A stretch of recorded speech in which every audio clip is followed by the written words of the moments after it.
Hello दोस्तों। आज मैं आपको badland road to fury film की कहानी बताने जा रहा हूं।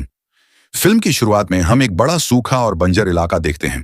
एक युवा व्यक्ति जिसका नाम जेरोम हॉल्म है हमें बताता है कि उसने इस जमीन को कभी हरा भरा नहीं देखा, लेकिन उसके पिता ने इसे हरा भरा देखा है।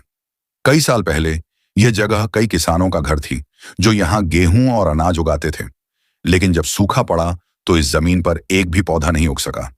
ज्यादातर किसान यह जगह छोड़कर चले गए, लेकिन जेरोम के पिता अर्नेस्ट को अब भी उम्मीद थी कि यह जमीन फिर से हरी हो सकती है। अब इस दुनिया में लोग पानी के लिए एक दूसरे की जान तक ले लेते हैं। पहले दृश्य में हम देखते हैं कि दो लुटेरे एक छोटे से घर में घुसने की कोशिश कर रहे हैं। अर्नेस्ट उन्हें पकड़ लेता है और पहले लुटेरे को मार देता है। दूसरा लुटेरा अपनी जान की भीख मांगता है, लेकिन गुप्त रूप से बंदूक निकालता है, इसलिए अर्नेस्ट उसे भी मार देता है। जेरोम अपने पिता से कहता है कि वह भी उसकी मदद कर सकता था।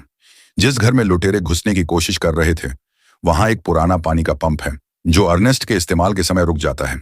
अब उनके पास पानी नहीं है, इसलिए पिता पुत्र वाटरमैन के पास जाते हैं। ये लोग सरकार की डील के तहत गहरे कुओं से पानी निकालते हैं। अर्नेस्ट उनसे कई सालों से गुजारिश कर रहा है कि वे उसकी जमीन के छोटे से हिस्से के लिए पानी दें, लेकिन वाटरमैन इसे केवल पैसे के बदले करते हैं जो अर्नेस्ट नहीं दे सकता। वापस लौटते समय उनकी खच्चर गिर जाती है और उसका पैर टूट जाता है। अर्नेस्ट मजबूरी में खच्चर को गोली मार देता है। वे घर लौटते हैं जहां जेरोम की बहन मैरी उनके लिए खाना परोसती है। पानी की कमी के कारण हम देखते हैं कि मैरी बर्तनों को मिट्टी से साफ करती है। अगले दिन जेरोम और अर्नेस्ट नीलामी घर जाते हैं ताकि मरे हुए खच्चर के बदले कुछ खरीद सकें। वहां एक रोबोटिक मशीन जिसे सिम्युलेट शैडो या सिम कहा जाता है उनकी नजर में आता है। अर्नेस्ट नीलामी में इसे जीत जाता है, जबकि फ्लेम लेवर नाम का एक व्यक्ति भी इसे खरीदना चाहता था। फ्लेम सैम का बेटा है और उसका मैरी के साथ प्रेम संबंध है, लेकिन यह बात अर्नेस्ट और जेरोम को नहीं पता है। अर्नेस्ट और जेरोम की बीमार मां कैथरीन से मिलने अस्पताल जाते हैं। वह एक विशेष फ्रेम के सहारे चल सकती हैं, लेकिन फ्रेम बहुत महंगा है, इसलिए वे उन्हें घर नहीं ला सकते। उस दिन जेरोम अपनी मां के साथ समय बिताता है और अर्नेस्ट और कैथरीन एक दूसरे को अलविदा कहते हैं। रास्ते में एक गैस स्टेशन पर अर्नेस्ट अपने वाहन में पेट्रोल भरता है और एक घूंट भी लेता है। रास्ते में वे एक दंपत्ति को अपने छोटे बच्चे के साथ देखते हैं जो पानी के लिए भीख मांग रहे हैं। पिता रॉबी बच्चे को बेचने के बारे में सोच रहा है क्योंकि वे उसकी देखभाल नहीं कर सकते। अर्नेस्ट उसे ऐसा न करने की सलाह देता है और पानी से मदद करने का आश्वासन देता है। रॉबी फ्लेम और मैरी के संबंध के बारे में भी इशारा देता है। घर लौटकर अर्नेस्ट मैरी से उसके बार बार बाहर जाने के बारे में पूछता है। मैरी कहती है कि यह उसकी आजादी है और वह अपने पिता से नफरत करती है। वह भागने की कोशिश करती है, लेकिन अर्नेस्ट उसे कमरे में बंद कर देता है और खिड़की पर कील ठोंक देता है। एक सुबह अर्नेस्ट और जेरोम जागते हैं और देखते हैं कि उनका रोबोट सिम अपने शेड से गायब है। अर्नेस्ट का मानना है कि इसे फ्लेम ने चुराया है और उसके घर जाता है, लेकिन सैम उसे बताता है कि फ्लेम उस सुबह एक ट्रक लेकर पहाड़ों की ओर चला गया है।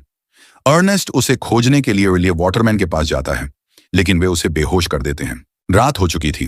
वाटरमैन उस पर अपना सामान चोरी करने का आरोप लगाते हैं। अर्नेस्ट कहता है कि उसने कुछ नहीं चुराया, लेकिन उनके नेता कैलिब उस पर हमला कर देते हैं। दोनों में लड़ाई होती है, लेकिन अर्नेस्ट किसी तरह अपनी राइफल पकड़ लेता है और वहां से भाग निकलता है। घर लौटते समय वह देखता है कि फ्लेम रास्ते में सो रहा है और उसके पास सिम है। साफ है कि उसी ने मशीन और वाटरमैन का सामान चुराया है। अर्नेस्ट उस पर राइफल तानता है, उसे बंधक बना लेता है और उसे मशीन से बांध देता है। वह फ्लेम को वाटरमैन के पास ले जाकर अपनी बेगुनाही साबित करना चाहता है। रास्ते में फ्लेम मैरी के बारे में टिप्पणियां करता है, जिससे अर्नेस्ट गुस्से में आ जाता है। कुछ देर चलने के बाद दोनों को प्यास लगती है। फ्लेम अर्नेस्ट को वाटरमैन के पानी का इस्तेमाल करने के लिए मना लेता है। दोनों बैठकर पानी पीते हैं और बातें करते हैं। फ्लेम अर्नेस्ट को उसे छोड़ने और पैसा बांटने के लिए मनाने की कोशिश करता है। अर्नेस्ट कमजोर और थका हुआ है और वाटरमैन तक और नहीं चल सकता। फ्लेम ये जानता है, इसलिए वह पत्थर से अर्नेस्ट पर वार करता है, जिससे उसका सिर चट्टान से टकरा जाता है। सिर से खून बहता है और वह बेहोश हो जाता है। अर्नेस्ट होश में आता है तो खुद को बंधा हुआ पाता है और फ्लेम उसे मुंह में पानी डालते हुए हंसता है। बाद में हम फ्लेम को अर्नेस्ट के घर जाते हुए देखते हैं, जहां मैरी उसकी ओर दौड़ती है। अर्नेस्ट अब तक घर नहीं लौटा है, इसलिए जेरोम उसे ढूंढने निकलता है। रास्ते में उसे मशीन अकेली मिलती है। जब वह वाटरमैन के पास पहुंचता है तो उसे अर्नेस्ट की मौत के बारे में बताया जाता है। सब मान लेते हैं कि उसकी मौत मशीन से हुई है। अगले दृश्य में हम सभी को अर्नेस्ट के अंतिम संस्कार में शोक मनाते हुए देखते हैं। बाद में कैथरीन और बच्चे अस्पताल में रोते हैं। बाहर आते ही फ्लेम अपनी गाड़ी में उन्हें लेने आता है। अर्नेस्ट की मौत के बाद अब फ्लेम ही परिवार का मार्गदर्शक बन गया है। वह सिम पर हाथ उठाने के लिए जेरोम को शांत कराता है। बाद में वह उसे बताता है कि मैरी उसके बच्चे की मां बनने वाली है और वह उससे प्यार करता है। जेरोम उनके रिश्ते को स्वीकार कर लेता है। उसी दिन फ्लेम वाटरमैन से मिलता है और अर्नेस्ट के खेत में पानी भेजने की बात करता है।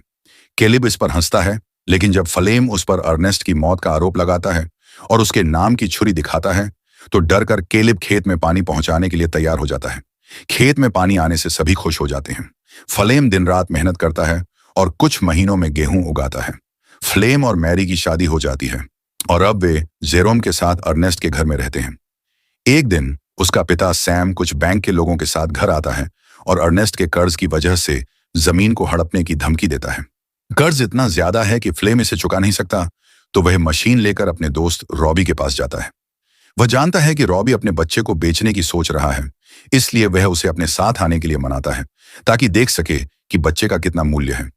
लेकिन जब वे वहां पहुंचते हैं तो रॉबी को पता चलता है कि फ्लेम ने उसके बच्चे को बेचने की गुप्त डील कर ली है।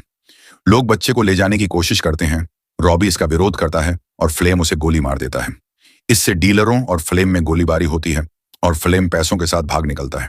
मशीन सिम भी गोली लगने से खराब हो जाती है और ऑन्टो मोड सक्रिय हो जाता है, जो उसे निर्माता के पास वापस ले जाता है। अगले दिन फ्लेम बैंक को बच्चा बेचने से मिले पैसों से कर्ज चुकाता है। जेरोम मान लेता है कि पैसा सिम को बेचने से आया है